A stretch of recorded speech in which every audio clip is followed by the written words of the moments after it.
students. Standard 9th History, Economic Development.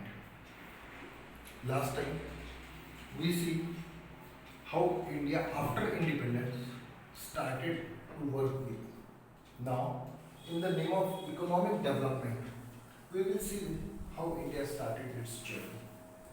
In 1947, when India adopted a free independent state policy, was in the verge of making of a nation, and for that needed many of the help which otherwise could not be fulfilled according to the timeline. The biggest setback in the beginning was India was divided into two parts, India and Pakistan. Pakistan was on both the fronts of India, East Pakistan and West Pakistan. Today we call East Pakistan and Bangladesh. But while doing so, the refugees, on 15th of August, India adopted or accepted its independence, and suddenly the journey began. We call them the refugees. From Pakistan, both the Pakistans, people started coming towards India. And on large scale, it was a pressure put on them because as refugees come to India, they do not have neither the shelter, the food, nor the clothing. So they are left on their own faith. Government cannot do so, and government has to provide rescue opportunities, offerings to these people. Lakhs of people started coming from Pakistan, Bangladesh towards India, and this put pressure on the government since day one. Also, there were riots throughout India that Hindus and Muslims confronted against each other. Also, there was a big pressure on the government of India at that time, particularly the Home Minister, the Prime Minister, the Defense Minister, to protect the boundaries as well as the integrity of the nation. For the integrity, we owe our respect to Sardar Vallabhbhai Patel, the then Home Minister. Also, we know that in many other sections or in each subject of the government policies, the government started, but India was not financially strong as it is today in 1947. We have to understand how India slowly starts its progress. As the time moved on and India accepted its own constitution, at the same time, Pandit Jawaharlal Nehru, who was too attracted towards Soviet Union, the then Soviet Union, we call it United States of Soviet Russia, visited Russia. Coming back from Russia, he brought one biggest ideology with him for India, and that was for economic development 5-year plan. But India was ruled by UK, England for a long term of near about 150 years. And while doing so, the Indian government, not the Indian government, the nation as an India was totally economically drained as the water moves from higher level towards lower level with the swift speed. So Indian economy was drained towards UK, England. Even today, we can say that the prosperity of England lies in the policies that manipulated Indian economy. But coming out of it after 1947, and as we accepted the constitution, one, India adopted federal system. Federal system means there were three governments, one at center, one at state, and then at local self.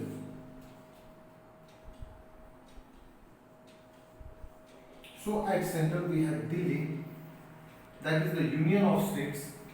At state level, because we are in Maharashtra, we can say Mumbai.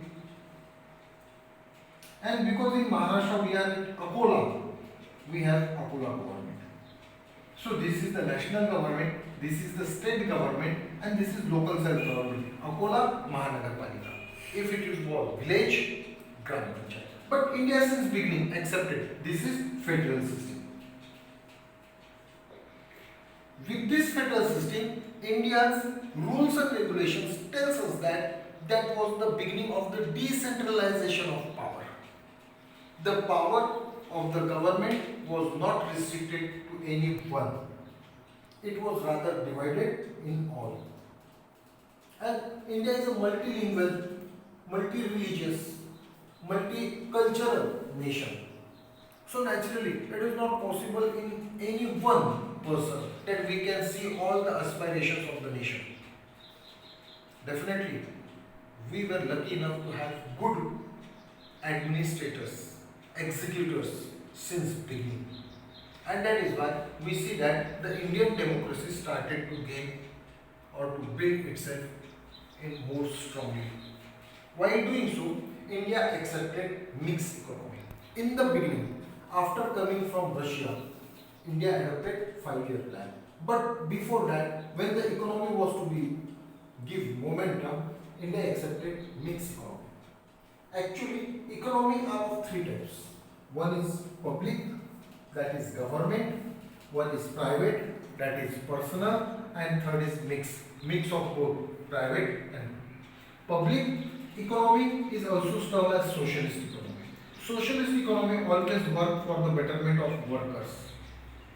Now, this was something with USSR, that is Russia. In Russia, for the first time, socialist government came into being, that is in 1917, or during the First World War.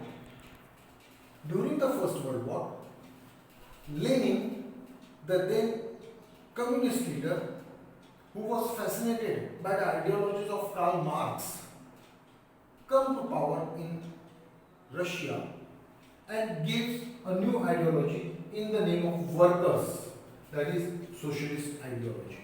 This socialist ideology today, apart from China, we can find it in Cuba also. There are many nations, there are some nations in the world which have accepted this socialism. Now today, Russia is not the United States of Russia, it is only Russia. So definitely with the changing time after 1992, USSR collapsed and many countries came into being. So naturally we find this change. Private, that is capitalist. Capitalist means the person who, as an industrialist, owns an industry. So definitely he will invest money and try his best to get more and more benefit. This benefit will be personal. So we call it capitalist. Apart from USA, we have Germany, many more nations. Germany, also Japan, that we find these nations as capitalist. India is a nation where we find mixed economy. Now, the most important part is here we find socialist as well as capitalist. Socialist is also there, capitalist is also there. In UK, in India, in Sweden, also Sweden is a state where we find mixed economy. Now, what exactly mixed economy is? We have to understand that mixed economy is a mixture of government as well as private. Government as well as private sectors coming together and building up a nation. When we study about 1947 or 1950 onwards, as we call it, Planning Commission, this Planning Commission as started working in India since beginning comes to knowledge that there were certain sectors in which private entrepreneurs were not ready to invest money. There were also some sectors in which government or people at large did not show faith in private sector. For example, defense. For example, railways. For example, big industries, fertilizer industry, textile industries, automotive industries. So these were some of the sectors in which government had to invest money. Otherwise, it was not possible for an individual Indian or an entrepreneur to get these benefits for the common people. And when it comes to the government, the benefit is not the main goal of the government, but to provide necessary amenities to the people, to the public, is the most important criteria suggested by the government. So we find that there are, even today in 2020, there are many factories in India which are under the control of the government. We call it public sector. We call it public sector. That means public sector is of government. Then private, personal, we call it private, and both coming together, that is 1 and 2. So 1 plus 2, here we call it mix. Now this is something that started rebuilding India. Rebuilding because it is said that India was rich enough, but with the changing time, many of the foreigners came, invaded India, time to time, since after 1000 to near about 1950 or 1947, 15th of August 1947, India was ruled for a long duration, near about 900 years, by the foreigners. And because of that, again after 1947, or we can say 1950, as India started rebuilding itself. And for that, 5-year plans was accepted by the government of India. Keep in mind, we are right since beginning 1947 trying to understand how India's economy started to reshape, rebuild. Naturally, any government who tried to build a nation aims at giving more and more economic benefits. This planning commission, the Planning Commission of India, as it was named in 1950, was renamed by Narendra Ji Modi in 1940 as Niti Aayog.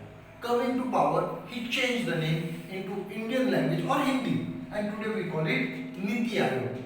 Niti means the ideologies that are projected, and accordingly we start working. So, as we call it a 5-year plan, first 5-year plan came into being in 1951. 51 to 56, the most or the greatest impetus was given to agriculture sector. Naturally, we can understand why only agriculture, because at that time agriculture was the sector which provided major employment to the Indians. Even today, more than or near about 72% of the Indians, directly or indirectly, are related with agriculture. Agriculture plays a major role in Indian economy. So naturally, agriculture was given the boost. More money was kept for the development of agriculture. Then social development.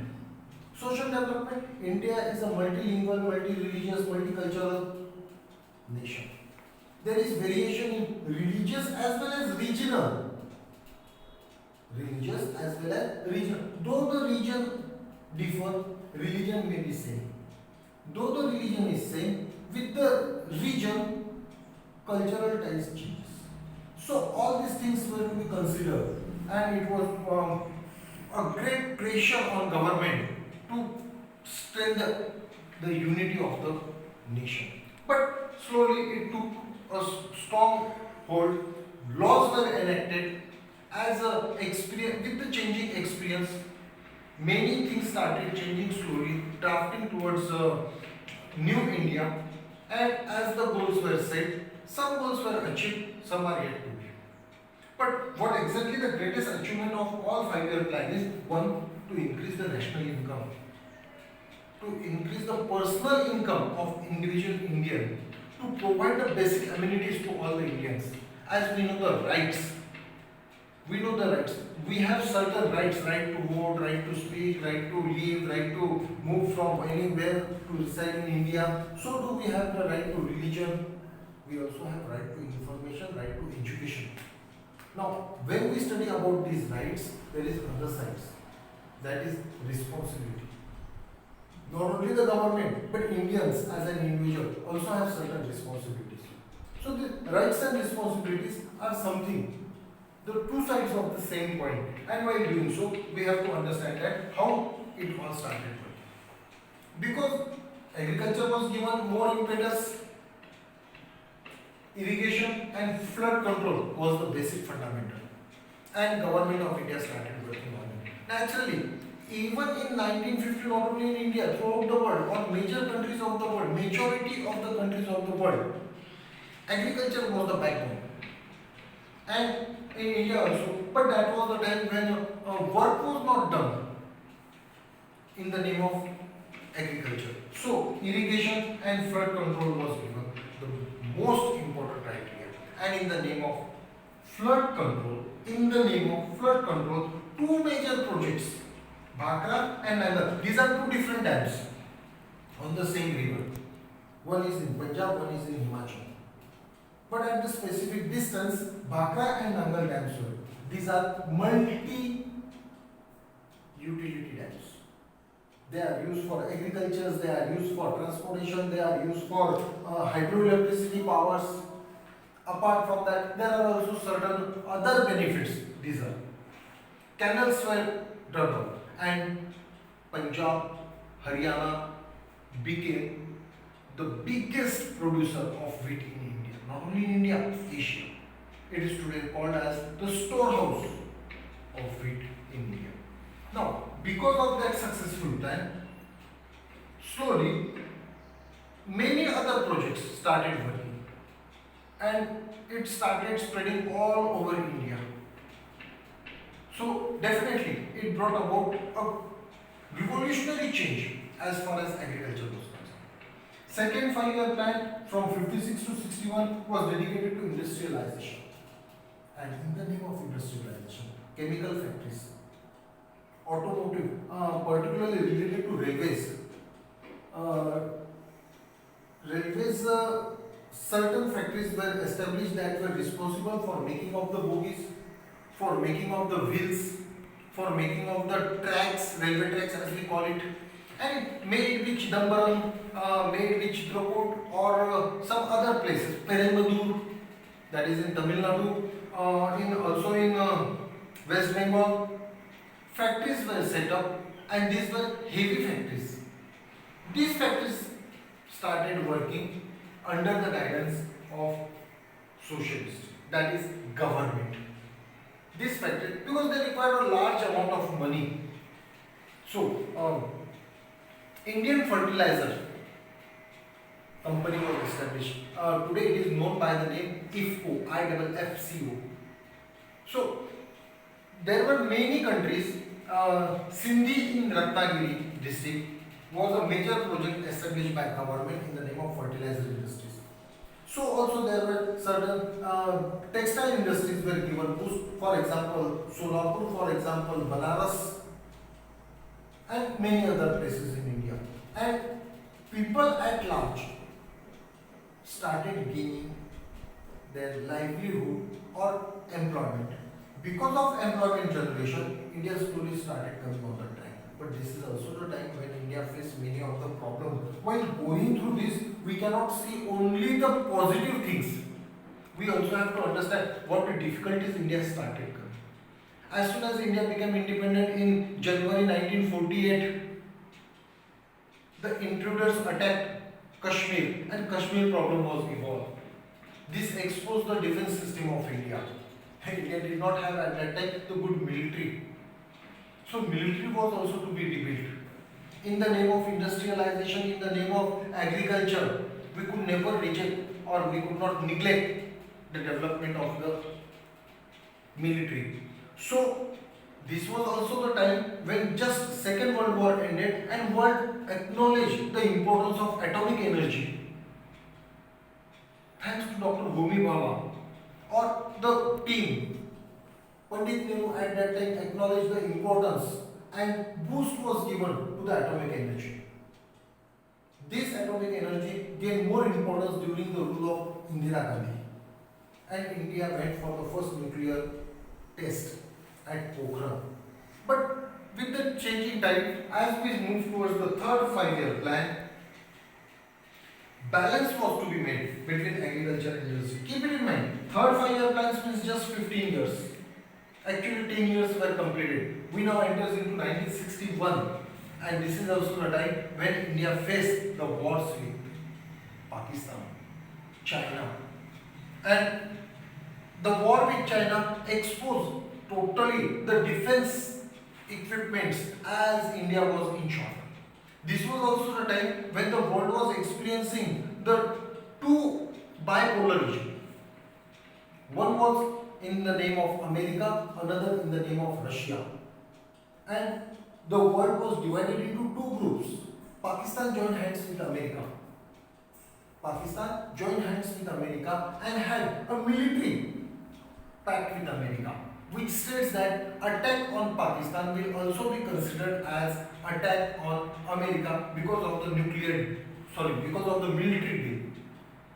There were other nations of Asia which along with Pakistan became the partners of America, and that was all against USSR, that is Russia, Soviet Russia.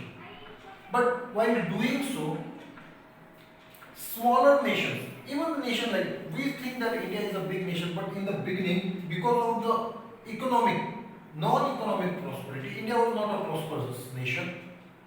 Neither it was well equipped with arms and ammunition of its own, so was not treated with due respect. Though at the global level, non-aligned movement was going on. Keep it in mind. One at the same time, all these things are going on. Yet America sided with Pakistan. And war with Pakistan exposed the economic, the defense strategies. India started moving towards Russia because America started supporting Pakistan. But smaller nations, not only India, Pakistan, Iran, Iraq is the best example. They also went for fights against each other. 9-year war went between Iran and Iraq. But that was the height of Cold War. What is exactly the Cold War? Cold War is something where we do not see any war, but warlike situation prevails.